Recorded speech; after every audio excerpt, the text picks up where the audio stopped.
What's up, everybody? This is Love for the Streets, and you're watching The Ride Along.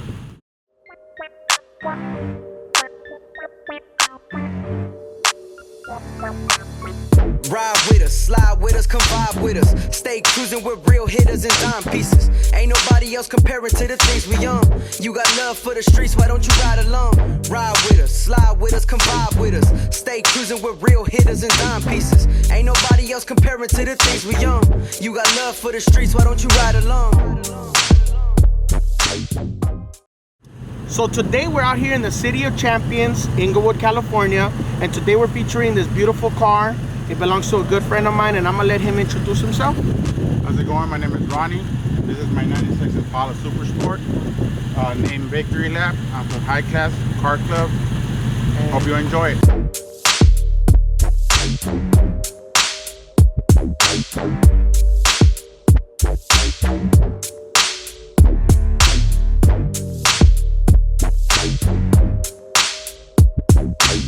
All right, my boy, so let's take a little dip. What do you say? Let's roll. Let's roll, doggy.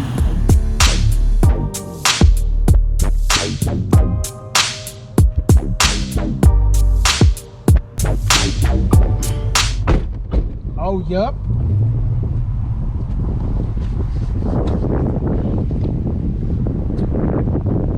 A little bit about the car, dog. What made you name this car Victory Lap? Because that's like a really unique name, dog. It's not just Victory Lap, man. Oh, man. When all I can tell you is that when that album came out, I was going through a really rough time in my life. Right. And when that album came out, I could relate to a lot of the stuff that he was talking about. So, you know, it really caught my attention. And I had a lot of cars in my time, you know, IROCs, growing up, Monte Carlos. I'm doing a project on my Monte Carlo that I have right now, my lowrider. You know, good cars that I like. I really love my cars. But once I got this car, man, it just felt like it's my victory lap, man. Cause there's a lot of nice Impalas out there. You know, there's a lot of nice cars out there. But right now on the street, you see this car, people really like it. I feel really good driving in it, and it just feels really good.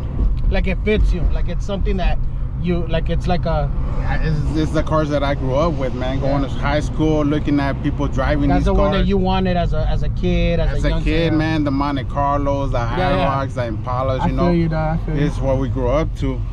But you mentioned that you have lowriders too, right? Like you have you had lowriders, and you've always been into that. I grew up with that, around that, you know, like growing up in the neighborhood. You know, I grew up in the city of Lenox, Hawthorne, Inglewood. So it was like something that was always in your backyard, like always had cars. This is my backyard, bro, and it was always like, you know, we had the neighborhood older guy that had the nice car, used to take us for a drive, and I just always loved cars, man. Like that's what I grew up liking, and I think that being part of the scene here in this area, like growing up here, it's in your culture, you know, it's in the culture. This is what you grew up you know, growing up admiring people, whether it be cars on big wheels or lowriders, trucks, but it's always something to do with like it's part of the vibe right here, you know, like convertible, something like you cannot. I feel like if you can't really say that, hey, you grew up here in this area and not have that type of flavor, you know, like that type of the love for the cars, the love for the cars. Exactly. You know, it's like I grew up, man. I used to go to school and I see somebody with a convertible IROC, Monte Carlo Super Sport. I was going to junior high school at the time. So to me, it was always something I aspired to do. And once I finally got one, you know, I had an IROC, which was my first car. Then I moved up to Monte Carlo. Got it stolen. Oh wow. And completely stripped, you know, so that was like a bummer for a minute. Yeah, I think that's something that's happened to a lot of people. And you asked me why I named this car the Victory Lap. Well, mainly was because at that time, bro, when that album came out, it was just a big I had major issues in my life at that time. Right. But nevertheless, I've always been blessed. God has always blessed me and shown me the right way to try to do things right, you know. And once I was able to, I got my Monte Carlo, man. I love driving that car, doing a project on it now. My lowrider, I love that car as well. My little girl loves it, you know, which is pretty much hers now. And once I got this car, bro, it was just something for me, you know, because my Monte Carlo is kind of going to my older son who's in the Army. And who deserves it. He's a good kid, you know. He's almost 10 years into the Army. Oh, wow. And I think he's been a good kid all along, and he deserves it. He deserves it. That's another good thing about this this culture, or like this hobby, is that you could always include your family, you know, and whether it be like in our case, like, you know, like my uncles included us. So then, you know, yeah, my dad wasn't around, but I had my uncles, thankfully, right? So they included into even like the, you know, clean the car, you know what I mean, like ride around with them, you know, whatever, you know. So I think that that's the same thing where you say for your son, for your daughter, you know. And yeah, well, you know, I'm mainly doing for them to inspire them to do something, you know, that good, you know, right? Keep them out of the streets, doing bad shit, you know, because it's very easy to get into like shit that you don't, that you can find yourself in a really bad situation, bad predicament out on the streets, you know. The world sometimes is not as kind as we want it to be, you know. And unfortunately, that's just affect the life. This is something positive, though. That's the main thing, though, that we gotta look at it like, and this is something positive for our people, for our family, the people that we love, you know, that we're not out here doing something negative with this, you know. Absolutely, man. And this is what it's all about. Let me ask you this, Ronnie. Who painted your car? This car was painted, man, 15 years ago to be exact. Wow. 15 years to be exact. Interior was done at the same time by California Upholstery. Oh. Kelly and Sons. Kelly and Sons Paint and Body, who was back in the days on Crenshaw, painted this car. And like, it's a history right there. They have a very high reputation for quality paint, you know. So by today's standards, you know, it costs a good chunk of money to paint this car by today's standards. And they're still around? And they're still around. They're just like in other places now, and but they're very well known. They're very well known in the car scene. Car scene. If you know, then you know. If you know, you know. If you know, you know who Kelly and Sons is. And they've painted some well-known cars. Well-known cars. They're specialized in badass paints, man. And this car, you know, the interior was done by California Upholstery. You know, by that time, you know, it was a decent price. You know, as you know, it could get a little bit expensive with it, but they do beautiful work, man. And I can't, you know, you can't ask for nothing better. Of course. I think they're one of the top upholstery places, right? Yeah. What about the leafing and the pinstriping? Who did that for you? All that was done by Kelly and Sons. Oh, all right. It was just a one-stop shop. One-stop shop. That's right. Well, that's that. And what about the rims, though? What kind of? Oh yeah, it's on 24-inch Machiavelli rims. You know, my good friend Lou, who's like a dear brother to me, a brother from another mother, you can say. Blessed me with this car, man, and he had it sitting. This car's been sitting for 15 years. Oh wow. Nobody's ever ridden this car. Nobody has ever sat in the seats in the back. I know, dude, because if you ask me, this car is like one of those hidden gems that I've never seen. You know, it doesn't really. It's very unique in every aspect, and I feel really good driving it, you know, because I get a lot of thumbs up, and that's what it's all about, you know, just having people enjoy the cars. And, what kind of compliments do you get when they see the car on the street? They just love the paint. And another thing is this, dude, like, here's another question that I always ask everybody is this, that how does that make you feel? It's very gratifying. When you get good compliments. Very gratifying, bro. That's the best word. It's very humbling for me, being that I was in places at one time that I never pictured myself getting back up, you know, because I failed throughout my times. You know, you go through life, you go through your ups and downs, and I had hit rock bottom at one time in my life, and I lost a lot during that time. It was a very, very dark time in my life, and this car was kind of like a motivation, Cars have always been motivation to me, because you know, cars make you feel good when you drive them, and when you're working on them, when you're cleaning them, yeah, exactly. You know, as you customize them, you know, That's dope, my girlfriend Lou was the one that put this car together, and you know, and whenever you feel down, then you just open up your garage, you know, open up your garage, start cleaning, uncover your car, you start cleaning and it, go for a ride. You know, there's what better feeling than, you know, we live in California, can cruise 24/7, yeah, that's true, 365. It never rains in Southern California. It never rains in Southern California, you know, but there's no better feeling to drive and have people enjoy your car, give you the thumbs up, you know, especially when, you know, because there's a lot of haters out here who or look at your car and just keep on going, not say nothing, man. Me, I see a nice car, whatever it is, I respect people for whatever they have, for whatever it is, whatever you got, rock it, you know. I say clean that, just clean it up. Just clean it up. That's true, that's true. And that's, you know, see, that's where we relate to that, because like I feel like if, you know, you don't have to drive the best car out here to come out and, or why, you know, why have the most beautiful car and you never take it out, you never enjoy it, drive it, you gotta drive your shit, man. Like, but then the next guy that has a car, you know, just a sound system, no rims or whatever, you know, whatever it is, he really enjoys his car, you know. He really, you know, everybody has their particular affection or what they can afford too, you know, like can afford. Sometimes it's hard in the pocket, so you're gonna rock what you rock, you know, responsibilities or whatever it is.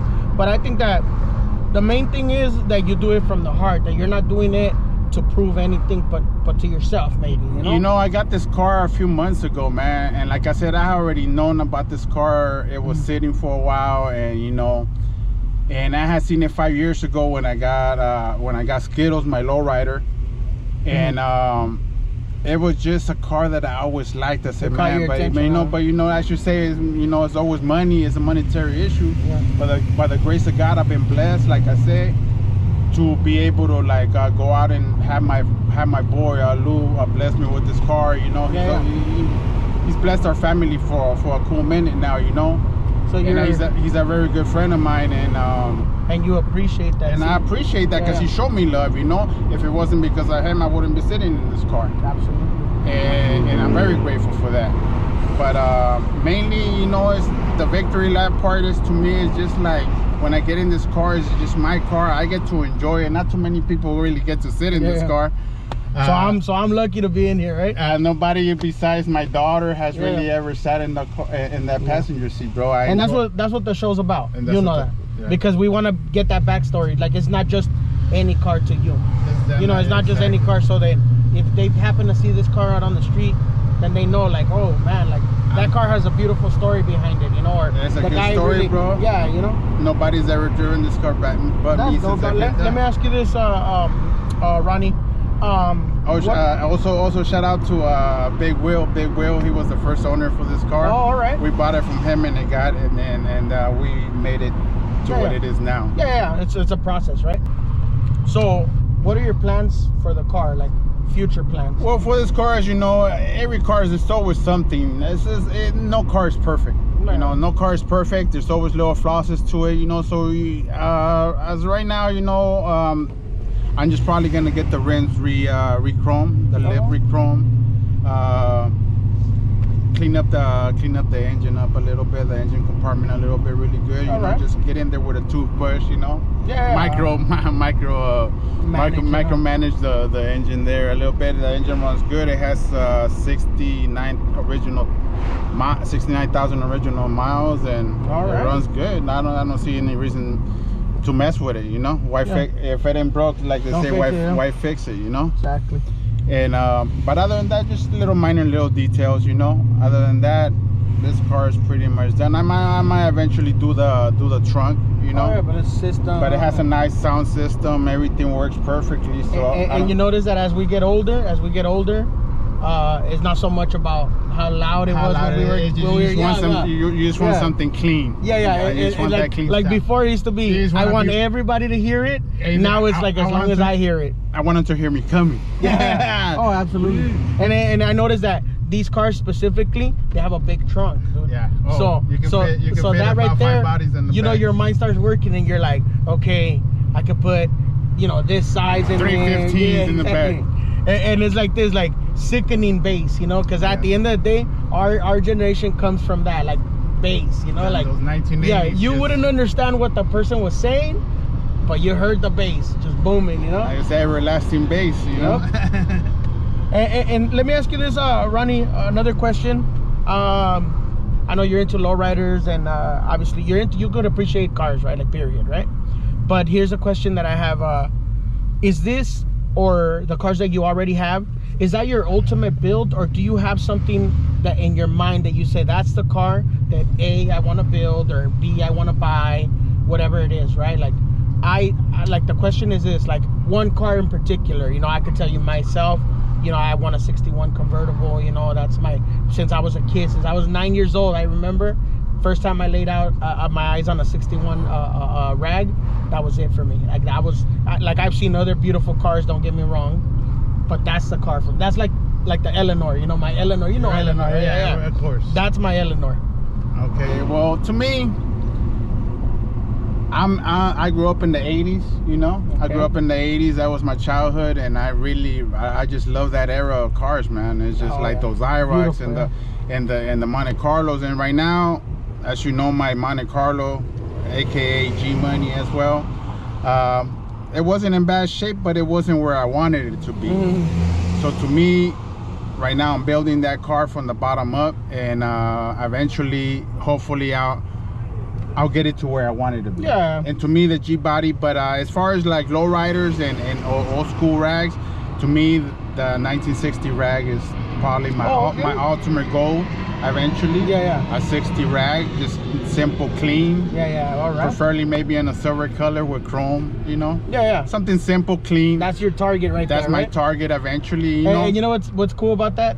That especially if you love cars, like I know you do, and I know you love all types of cars, trucks, whatever, right? That once you have that car, which I know you'll get it. I know you, and I know you're gonna eventually buy that car, fix it or whatever it is. Yeah, you will. Speak it into existence, right? Right. So let me tell you this. Once you get that car, then it's on to the next one for you, because I know you already, and I know you're gonna be like, now I want this, now I want that. Yeah, because I know you're able to appreciate different styles, different makes, models, whatever. Like you're saying, your Monte Carlo, I know it's gonna be badass because I already seen the sneak peek, you know.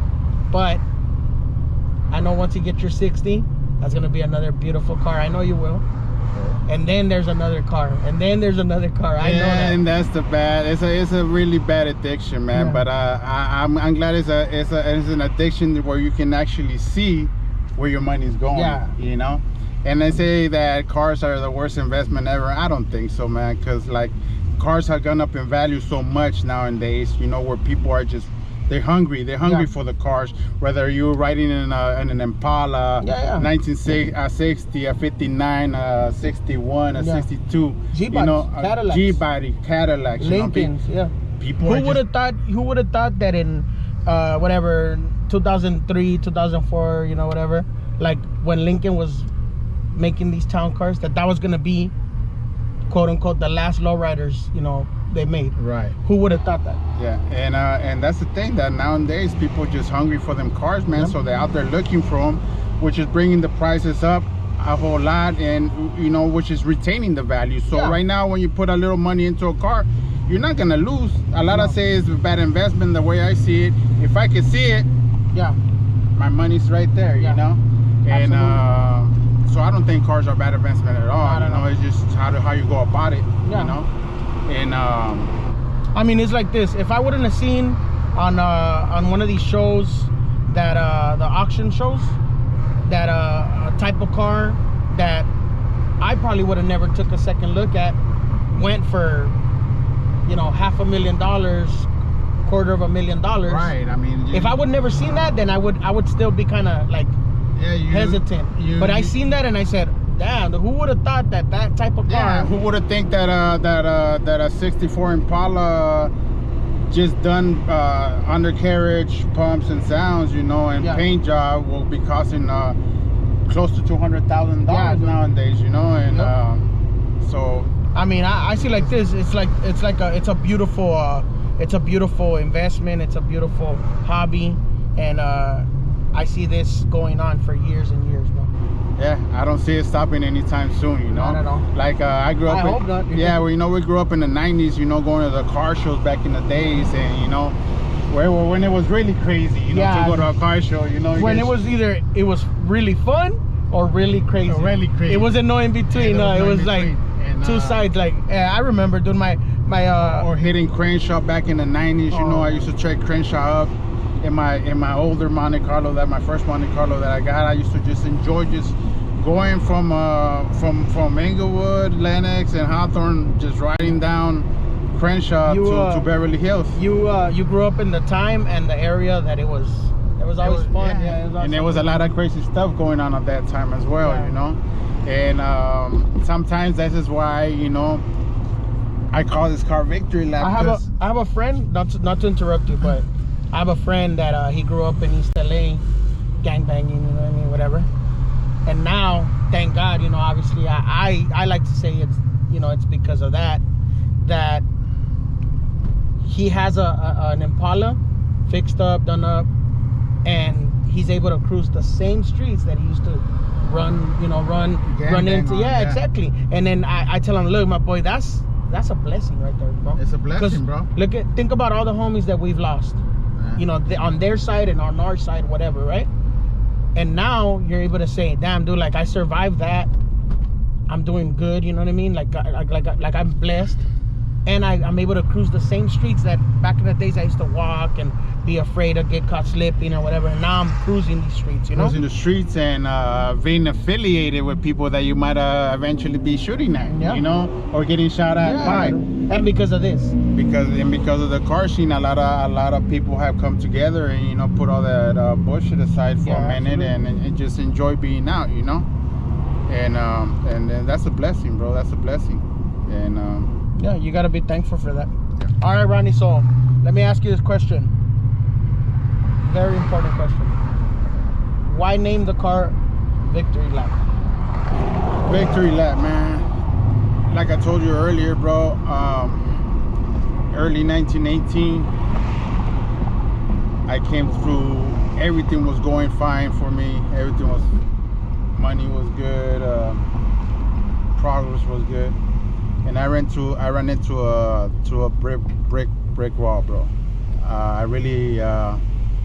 ran into a brick wall, and you know, sometimes, you know, you take a lot of stuff for granted, you know, and like so I was going through a really rough time at that time. And when that album came out, that's all I used to listen to, like time and time again, you know. And it helped me get through what I was getting through, because I could relate to a lot of the stuff that he was talking about.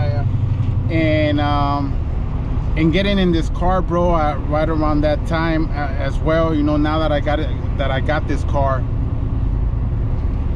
people really love this car, and I really love this car, and when I ride around it, it just makes me feel that good, to where I feel like this is my victory lap.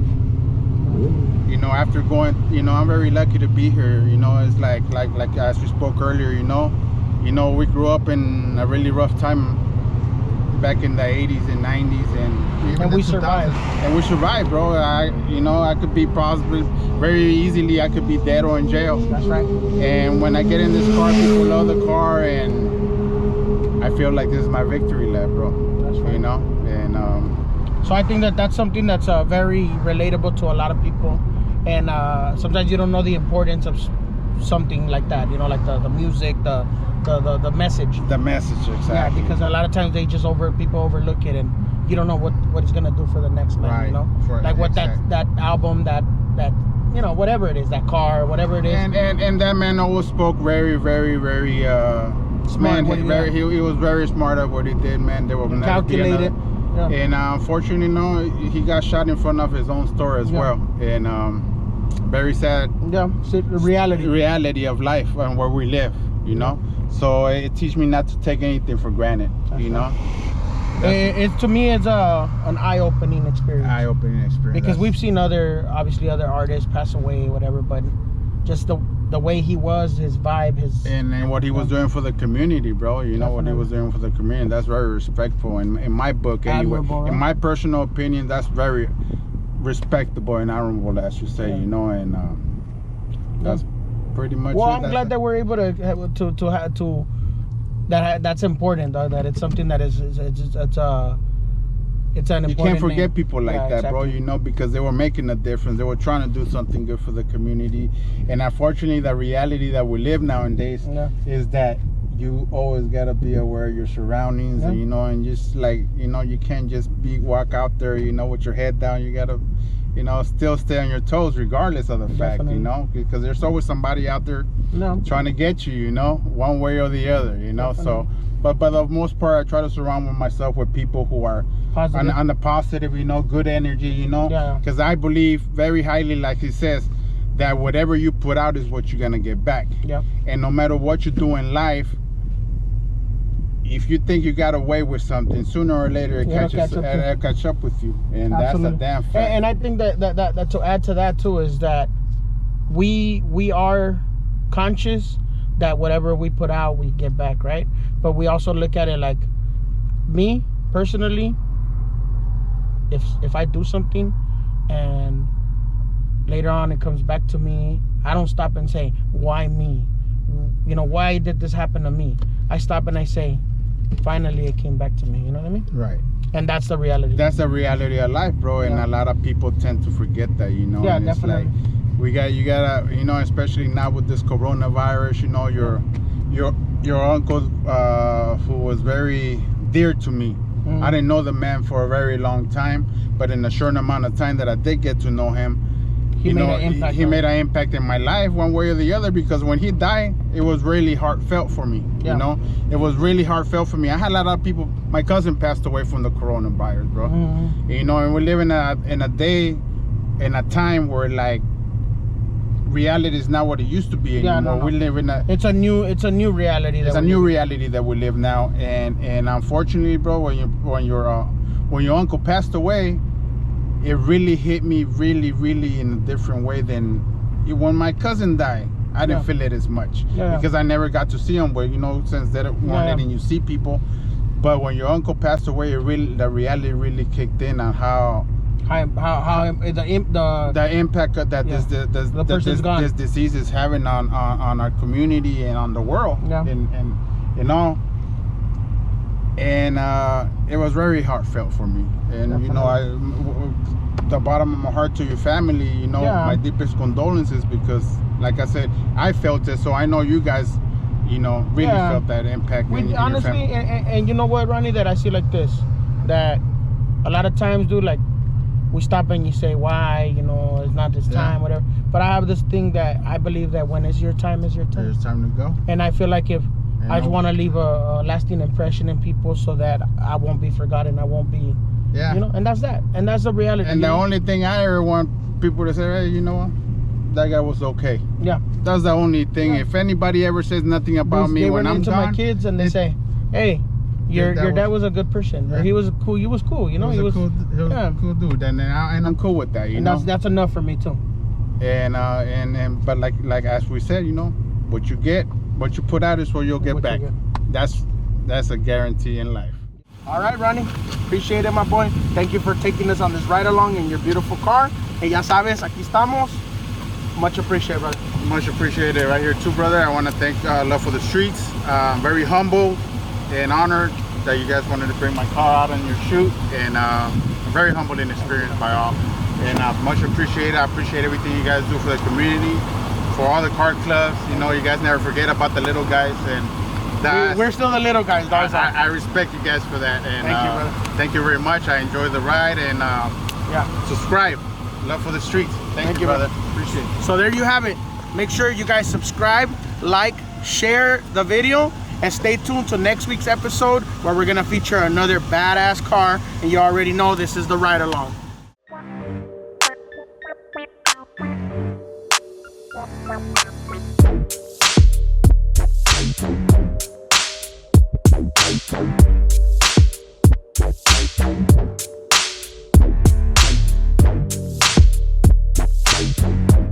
noticed that for people that know you, or probably don't know you, but they've seen you out and about, you know, on the cruise nights and everything.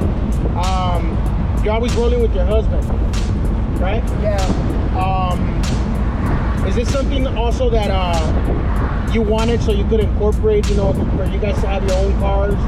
Yeah, my own car, because he likes certain things and I like this, so I wanted this, and he has his taste, so like that we're both out there and things that we like to do. Right.